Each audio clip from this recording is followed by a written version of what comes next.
Ternyata hidup sesimpel itu kalau misalnya kita bisa patuh sama rule ini.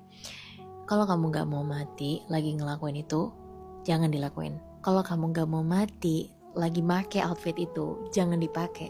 Kalau kamu gak mau mati lagi ngelihat hal itu, jangan dilihat. Kalau kamu gak mau mati lagi dengerin hal itu, jangan didengar. Kalau kamu gak mau mati lagi ngomongin hal itu, maka jangan diomongin. Jangan bikin diri ini malu pas lagi berhadapan sama Allah.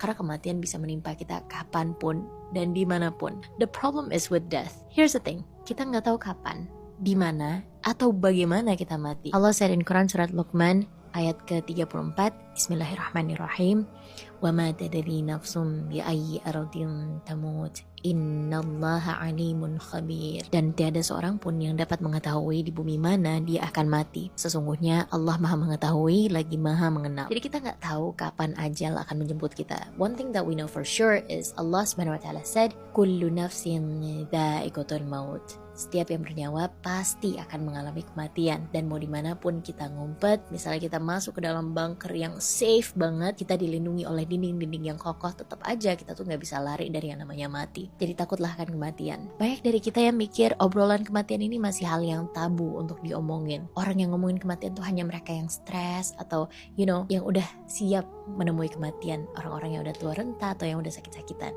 Padahal enggak sama sekali. Kematian bisa menimpa siapapun dan dimanapun. Jadi kita nggak perlu sombong. Dan aku sekarang lagi sering banget denger yang namanya YOLO, you only live once. Apalagi coming from those who are still very young. Orang-orang yang ngerasa ini satu-satunya kesempatan aku hidup, jadi aku harus gunain sebaik mungkin. Tapi diartiin dengan cara yang salah gitu loh guys. I gotta have fun, I gotta spend the best time of my life being with my friends, this and that. Okay, being with your friends is not wrong.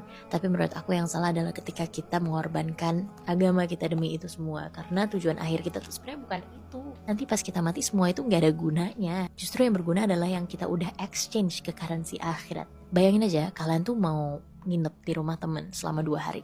Cuma 2 hari nih. Tapi barang yang kalian bawa tuh sebanyak 1 kamar full. Kalian bawa pindah isi kamarnya kalian ke rumah temen. Kan lucu aja ya. Kamu tuh cuma 2 hari, gak lama kok. Habis itu kamu bakalan balik lagi. Jadi ngapain nih begini? Barangnya dibawa secukupnya. Usahanya juga gak usah berlebihan.